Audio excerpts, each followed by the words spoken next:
ஏரியை பார்க்குற மனுஷனுக்கு ஹார்ட் அட்டாக்கே வந்துடும். ஏன்னா அந்த ஏரியில இருந்து உங்களை பார்த்து சிரிக்கிற பல நூற்றுக்கணக்கான மனித எலும்புகளோட மண்டை ஓடுகள் அங்கே காணப்படுது. ஆரம்பத்தில் வேர்ல்டு வார் 2 செத்த ஜப்பான் சோல்ஜர்ஸ்னு நினச்சாங்க, இல்லைனா கிங் ஜாஸ்தாவாலோட லாஸ்ட் ஆர்மின்னு நினச்சாங்க. ஆனால் 2019 நடந்த இந்த ஒரு ஸ்டடியில் தான் மொத்த கதையுமே மாறிடுச்சு. சயின்டிஸ்ட் இந்த எலும்புக்கூடுகளை எடுத்து கார்பன் டேட்டிங் பண்ணாங்க.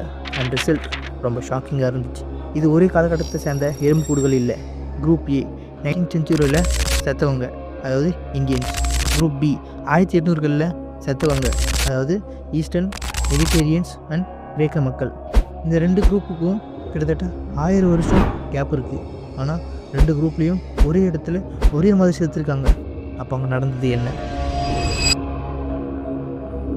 அங்கே இருக்க மண்டை ஓட்டுகளில் ஒவ்வொரு மண்டை ஓட்டுகள்லையும் ஒரு ரவுண்ட் கிராக் இருந்தது. எக்ஸ்பர்ட்ஸ் என்ன சொல்கிறாங்கன்னா, ஒரு பயங்கரமான ஹேல்ஸ்ட்ரோம், அதாவது ஆலங்கட்டி மயம் வந்திருக்கு. ஆனால் அது எப்படி ஒவ்வொரு மயத்துலேயும் கிட்டத்தட்ட கிரிக்கெட் பால் சைஸில் இருந்திருக்கணும். அதனால தான் அவங்க தலையில் விழுந்து அவங்க அங்கேயே செத்துருக்கலாம்னு சொல்கிறாங்க.